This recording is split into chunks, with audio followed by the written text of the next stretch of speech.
Welcome back to the Mutual Friends podcast. How are we doing? What are we doing? How's everything going wherever you are? I hope that you're doing well. We're back in the home studio after several weeks of the New York studio recordings, which I hope you loved, which I haven't recorded in the home studio in several weeks, so this feels really, really good. I'm in my comfy set. I just wanted to kind of chill, hang out, keep it very casual today. I feel like I have a lot of updates for you because it's been several weeks and we're getting back into our normal top 3 stories, the group chat. So we have some top 3 pop culture stories. I think these stories are very good. And then we're going to be going into the last of the roommate / like worst fight you've ever had submissions that we did with Arwen. If you listened to that episode, if you haven't listened to that episode, definitely listen to it. You don't have to listen to that episode for this episode to make sense. We just had so many submissions, which thank you to you. That's fantastic. We had so many submissions that we couldn't fit it all into one episode. So we're going to do it today in this episode as well. But some updates, obviously, I'm not in New York anymore. Came back from New York several weeks ago and it's honestly been pretty busy. I have been working a lot, but the weather in Charleston is getting warmer, so it feels really, really good. There's a lot more events going on, though, because of that, which is still very exciting. I am headed to South by Southwest this week, so if you are following me on TikTok or if you are watching the YouTube vlogs, you'll get that vlog next week, I think. If you're listening to this the week it comes out, you'll get the South by Southwest vlog the following week. And if you're not watching the vlogs, you absolutely should. It is so much fun.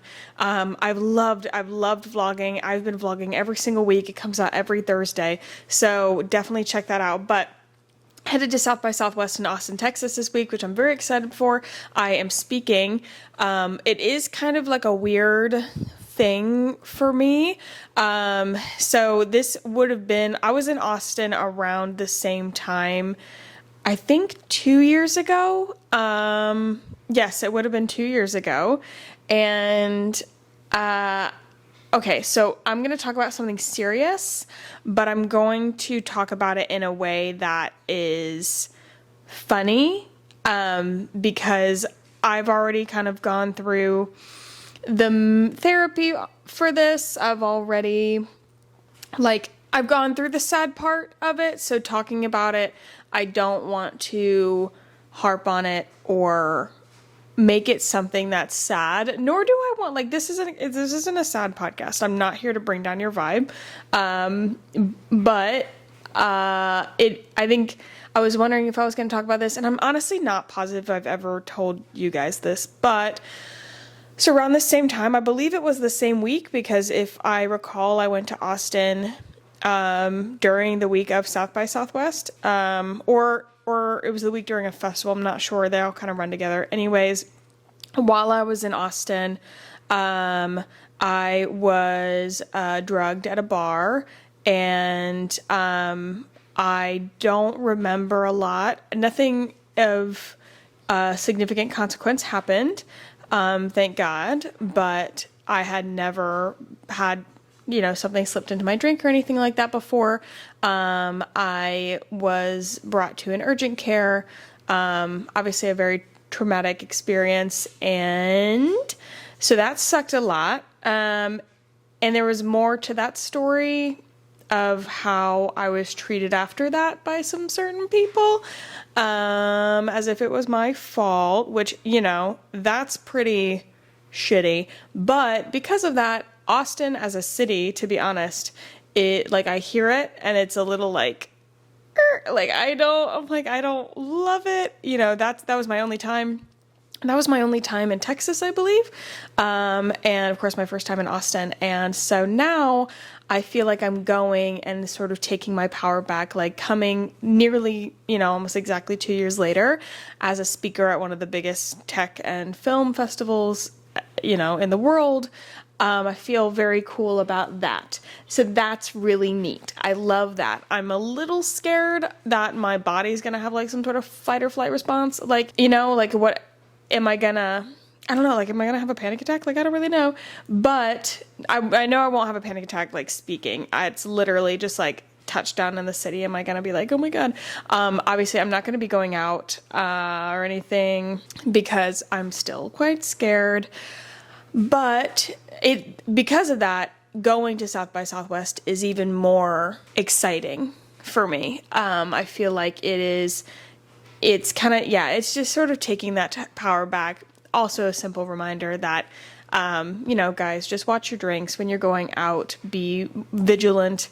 I never want anybody to be scared of the world, but just take care of yourself and make sure that you are staying as safe as possible.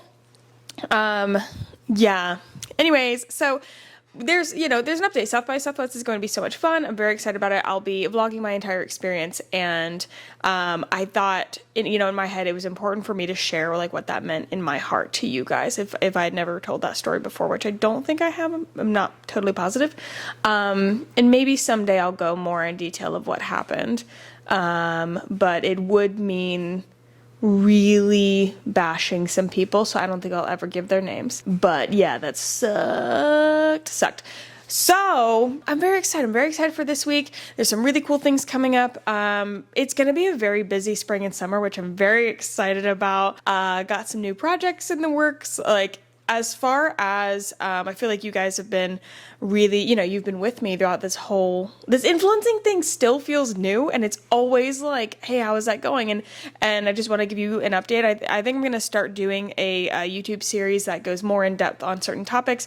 I'm going to be doing a Q&A YouTube video, because some people were asking about like getting into influencing, how I picked my agency and everything like that. And there's a lot of new coming up and a lot of exciting updates. And so I'm excited to share all of that with you. But what else is there to update you on? Joseph's doing well. You guys had a really positive response to him being a permanent person on the podcast. So that's something that we're discussing. And I think that we're like 95% sure. These next two podcasts he won't be in because he is traveling, but we'll bring him back in the studio after that. So that'll be great. How are you doing? Like, what has been going on with your life? How's work? How's the social life? I'd love to hear, feel free to DM. I'd love to hear how you're doing and like what the updates on life is, or if you're comfortable enough, like put it in the comments, especially if you're watching on YouTube, put it in the comments and let me know like how things are going so I can reply back. And, it's always fun to like kind of have that two-way conversation.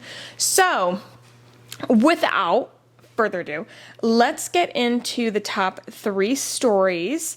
I think these stories are actually pretty good. All like, not dramatic, but they've got some drama in them, which, is always exciting. You'll see in a second why I just said the word assault. Okay, so first story, Hailey Bieber's sister, Alea Baldwin, arrested. Alea Baldwin has been accused of simple assault, simple battery, and criminal trespassing. So here's what happened. She was in a bar in Savannah, and apparently the security footage showed her forcing her way into the locked employee bathroom, despite being told to use the public restroom, according to the police report, which I'm like, okay, what was her reason? Was she like trash? Like, what was going on? Don't cause a public disturbance, but she's just trying to, go to the bathroom. Okay. The bartender claims that once in the employee bathroom, Baldwin told her she needed to it was a female bartender.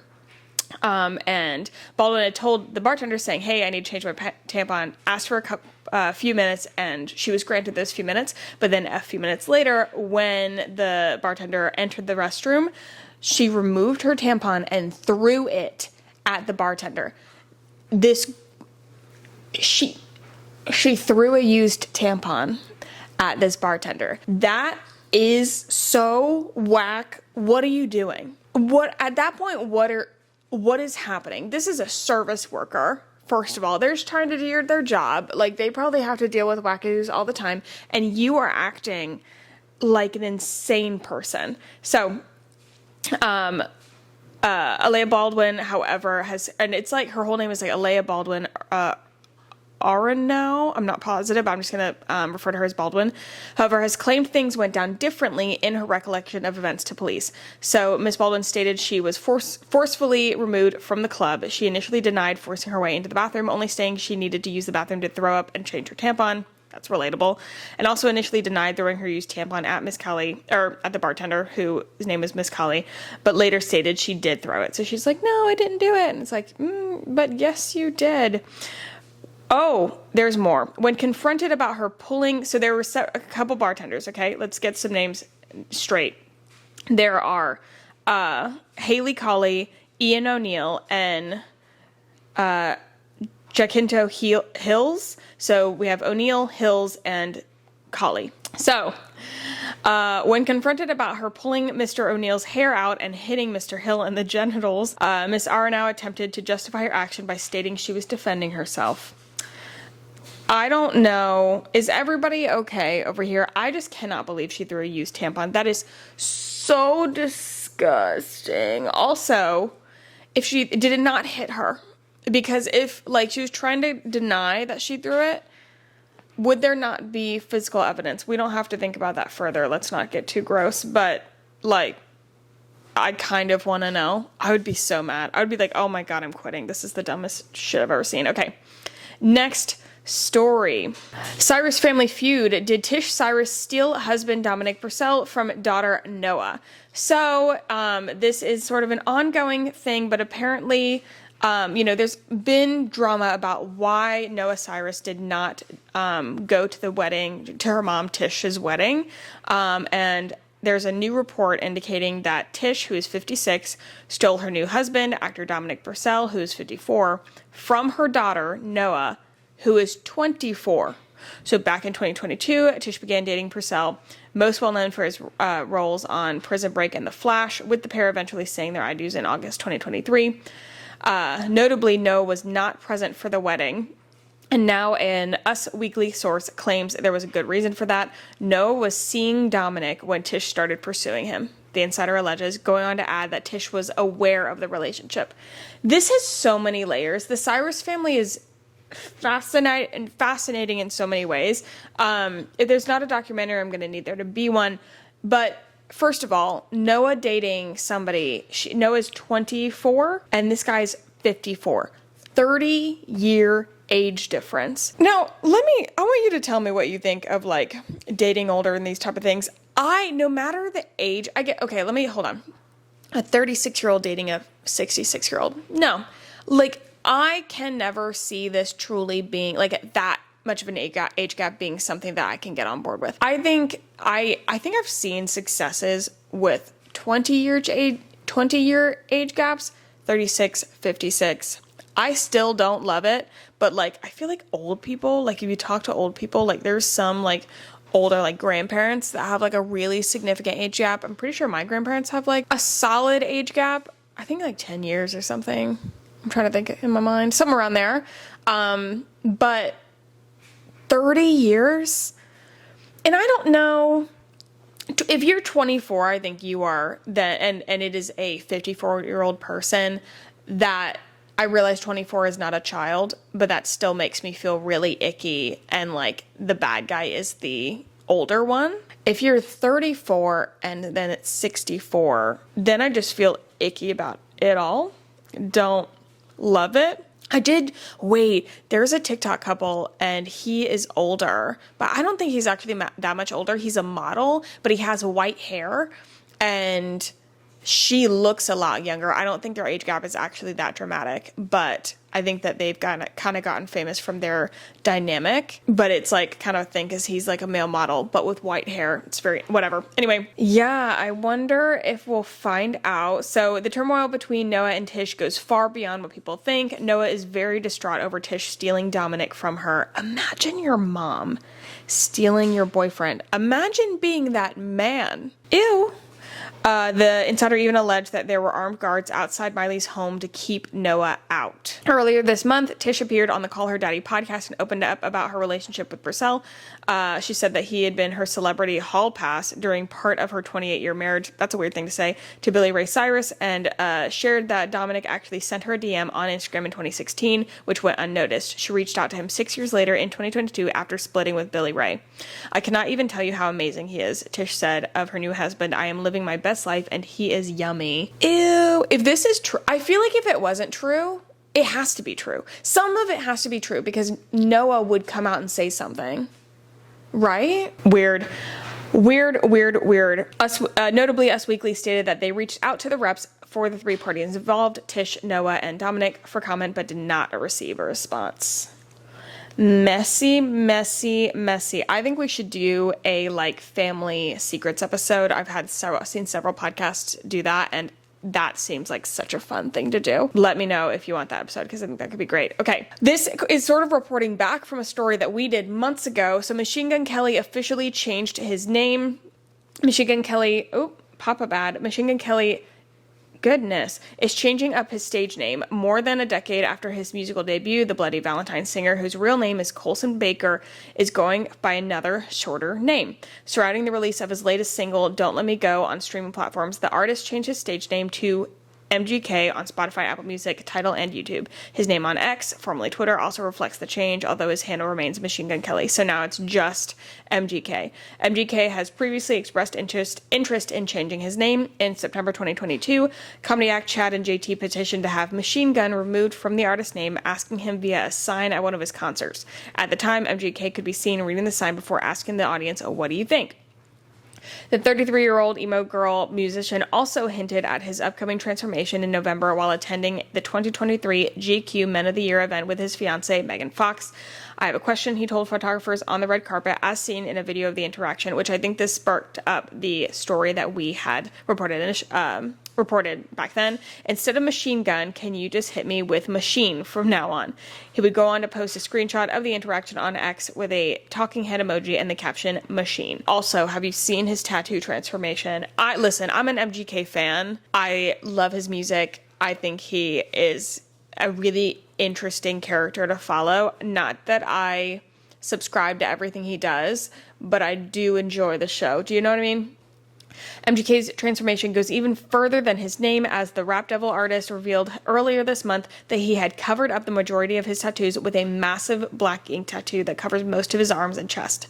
Sharing a photo of his bare torso on Instagram, MGK wrote that the change was for spiritual purposes only.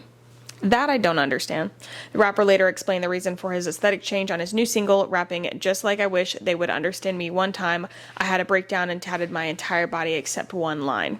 The artist also rapped about the miscarriage he and Fox experienced in 2021. "How do I live with the fact that my hand wasn't on her stomach when we lost the baby? I don't got no one to turn to because everyone's dead in my life that was trying to raise me." So sad. I actually have not heard this song yet, and those lyrics are gut-wrenching. I liked MGK. I'm fine with the name change. I think it's probably hard to do. It seems like he's going through a really big rebrand right now. I like the tattoo. I'm not gonna lie. It looks insane. It looks crazy, but I love it. So let me know down below if you're an MGK fan. I also think everybody I talk to and my friends are like, Are you kidding? They treat me as if I'm saying that I like Nickelback, which I do, but that's a different, that's not the point. I still think MGK is the greatest. So let me know, are you an MGK fan or absolutely not? Yeah, those were the top 3 stories. I hope that you liked them. I thought they were very, very good. Nice ones to ease back into the top 3 stories, and I've missed it. I've missed the news updates, I've missed the pop culture updates, and I hope that you have too. So let's hop back into these roommate stories. So this is going to be sort of mixture of the responses, first of continuing the worst fights you've ever had with your roommate, and then we're also going to go into a couple submissions on where this branched off of was the worst fight that you've ever had. So not necessarily roommates, but in general. So last time we talked about the person who let her boyfriend stay at their apartment while they were both out of town. They did not tell her, that the roommate. Now let's keep going. So again, prompt is worst fight you've ever had with a roommate. This one, she wouldn't pay rent or move out, but she did vandalize, aka destroy our house. I don't think you need to have aka when you say vandalize or destroy. Wouldn't pay rent or move out, but she did destroy the house. Love it. That's not the first time I've heard that before, about people just like squatting and then also treating the place that they're in like shit. So that's neat. Not me, but she knew two freshman girls who fought so bad about what temp the fridge should be. Well, as we discussed before, like the temperature of the living space, that's detrimental. Like you really, if you are going to be living with anybody, if you're going to be marrying anybody, like you need to figure out what their ideal like house temperature is, because if it's dramatic difference, you should reflect. Because it is hard. Like that is such a basic thing. The fridge temperature though, like I'm kind of confused. I feel like in order to have a fight about the fridge temperature, not just one of you would have to be very passionate about the temperature of the fridge, like both of you would have to be. Because say I was living with somebody and they said, hey, I love my fridge to be at a solid 32 degrees. I don't know. That seems kind of warm for a fridge. I have no idea. And I would be like, yeah, perfect. Okay, great. Like, I don't give a fuck. Like, what? Like, I don't care. Fine. I've never paid attention to the temperature of my fridge except when it was like breaking and I had to measure it to see if the temperature was dropping like that or rising. That's the only time I've ever paid attention to it. But if you are both fighting, that means both of you have a preference. And at this point, I'm going to need to know the instructions that each of you had. What was your preferred temperature so that I can pick a side?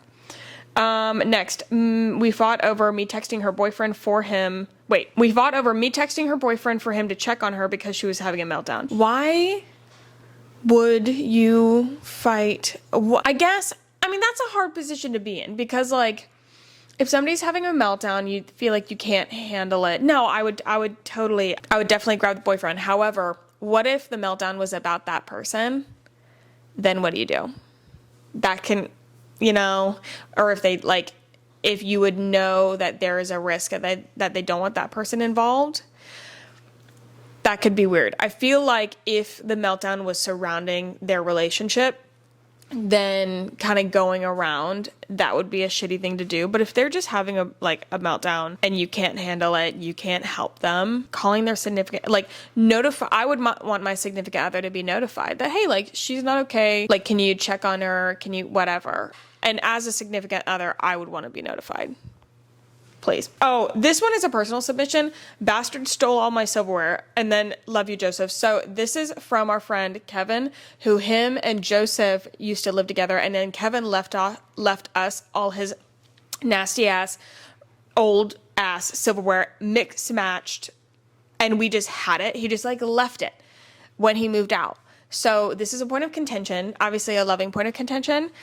We did not steal your silverware, Kevin. You left it, and I'm pretty sure that has long been given to Goodwill or thrown away. I don't really remember. Thank you for that laborious task. Next, turned the AC/heat completely off before the snowstorm and froze our pipes. I'd be so pissed, but also were they trying to did they think they were doing something right? Because during a snowstorm, there's so many things that you're supposed to do is keep your water running, or I honestly don't know. I'm not in snowstorms very often. Did they think that they were doing something correct? Did it come from a good place in their heart? It might have. Maybe. I don't know. I feel bad. Here's the thing. I'd be the dummy that would do something like that. So I'm maybe they wanted to help. They just did it really poorly, Okay, next one. Flooded the dishwasher with Dawn dish soap and bubbles in our kitchen. This, I would be pissed. And everybody knows that you don't do that. Okay, well, hold on. I say that. However, I remember my first year of college and the things that some of these people had to learn. And granted, when you move out of your parents' house, I feel like you have at least 5 to 6 months of stupidity that you're kind of going through because you run into the obstacles of things that you didn't really have to think about, but now you're living on your own, so you have to think about them. And that's when the calls to mom starts, and you're or calls to dad, or how do I do this? What's this setting on the washing machine? All that kind of stuff. So maybe somebody truly didn't know that, but again, I feel like everybody knows you don't put Dawn dish soap in the dishwasher. And if you don't, please don't try it. Don't do it. All right, next one. These are responses that go into just like general worst fight that they've ever had. My boyfriend at the time telling me he was bisexual after we dated for 2 years. Okay, worst fight you've ever had. I feel like, did their feelings for you change? I think that, I feel like people have like mixed opinions on this. To a certain extent, I think it can be hurtful when you feel like you don't know a person. If you've been dating for 2 years, that's a pretty significant piece of information, outside of having to do with sexuality, but just a significant piece of information to know. I'm trying to think if I would be upset. I don't think so. I wouldn't be upset. Obviously, like, I wouldn't be upset that they were bisexual. I wouldn't even be upset that they kept it from me, like, in like, oh, you were keeping a secret. Like, I wouldn't be like that upset. I would be upset in that, did you not feel like you could trust me? Did you not feel comfortable in this situation to tell me that? Like, that would be where I would get a little hurt, because then I would feel that I had not given an environment that was safe for them to share that. But it's, if their feelings for you haven't changed, I feel like I wouldn't be extremely upset. But 2 years is a long time to not have a significant piece of information like that. After 2 years, you kind of expect to know every significant piece of that person, I think. So next, I made my fiance eat broccoli. He gagged, I laughed, he cried, we fought. You're joking. You did not have one of your biggest fights over broccoli. I love that. He gagged, I laughed, he cried, we fought. That should be, those like live, laugh, love posters that people put in their homes. He gagged, I laughed, he cried, we fought. You should put that in your kitchen. The person who submitted this, I think that should be in your kitchen. Or your dining room, either one. This person said, all that said is Chobani flips. Your biggest fight was over Chobani flips? Really? I need more context. When you guys are submitting, please give context to these things. Like, I want stories. I want your life detail. Next, my mom begged us to break up. He cried and said he saw our future kids walking away. She said in parentheses, bless. I have a feeling that you were not as upset by this. But he cried and he saw our future kids walking away. I want to know why your mom begged you guys to break up. What's the tea there? Why didn't mom like him? Usually a lot of times moms are right. So I want to know the tea there. Like, hello? And those were all the stories. The rest of them that were submitted, like, one of these, like, biggest fight was over a boy. This one says a boy in a bus in middle school, and I kicked his face from the back seat. I want to know what this man did. I want to know why you kicked him in the face. Like, give me the details. That's so incredibly unhelpful. And in fact, one of my best friends submitted that. And I'm pretty sure I texted her telling her how unhelpful that was. Guys, I really liked this. I really, really liked this prompt. I thought this was very, very fun. I really like these story submission episodes. Let me know what stories that you want submitted and what episodes that you want in the future. This year is going to be really exciting. I can feel there's just some really cool, exciting things coming up. So I hope you can feel it. Yeah, I hope you guys are doing well. I've missed you. I know to you guys, like, it hasn't been a while, but, like, I haven't recorded in a minute. And so it feels really good to talk to you guys. And what else? I think that's all. If you, want to share the podcast, we would love for you to do that. Please, like, subscribe, all the things. Watch on YouTube if you haven't, comment wherever, and share on your stories and tag us so that we can give you a shout out. And of course, the more the merrier. We would love for more listeners to the podcast, and the more that you share it, the more we get to grow. And I think that's all I have for you. I hope you have a wonderful week wherever you are. And I love you very, very much. And I'll see you guys next time. Bye.